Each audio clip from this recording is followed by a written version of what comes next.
Élise Lucet est une femme accomplie. Professionnellement, elle connaît le succès sur France 2 grâce à Envoyé spécial, dont elle est la reine depuis 2016. Et quand elle n'est pas devant une caméra, elle passe son temps avec Rose, 15 ans, sa fille qu'elle élève seule depuis la mort de son mari Martin Bourgeois. Bien qu'elle préfère rester discrète en ce qui concerne sa vie privée, la journaliste de 59 ans a déjà fait de rares confidences sur le sujet.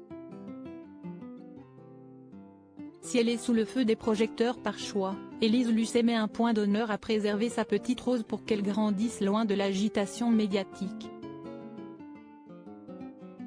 D'autant plus que la présentatrice de France Télévisions a déjà souffert de la médiatisation, notamment à l'époque de la mort de son défunt époux à 43 ans d'une leucémie, en 2011.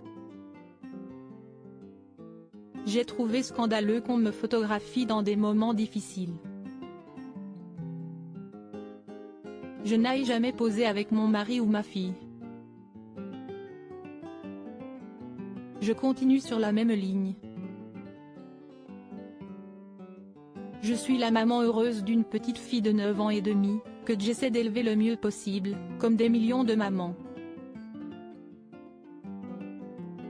J'ai le devoir d'être une bonne journaliste, pas celui de partager ma vie privée avec tout le monde, déclarait-elle à Télé 7 jours en 2016. Ce moment important qu'elle ne rate jamais en juin 2021, CST auprès de Télé Loisirs, pour leur podcast Femmes de télé, qu'elle s'était confiée comme rarement sur sa relation avec sa fille dont elle fait sa priorité. Malgré son emploi du temps chargé, Élise Lucet met en effet un point d'honneur à être présente au quotidien pour Rose. Je pense que j'ai quand même été extrêmement présente avec ma fille.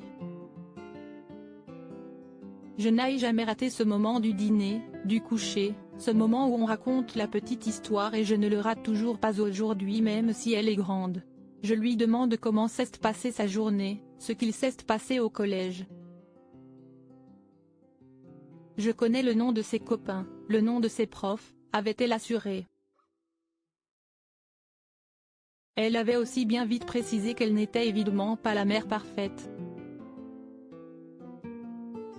Mais elle s'est réjouie d'avoir inculqué de bonnes valeurs à sa fille.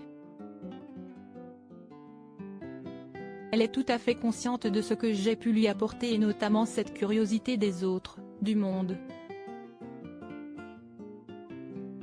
Quand je la vois aujourd'hui dire bonjour à tout le monde, s'intéresser aux autres quels qu'ils soient, quels que soient leurs milieux sociaux, quelle que soit leur couleur de peau, leur boulot, leur parcours, je me dis que j'ai réussi à lui transmettre cette curiosité.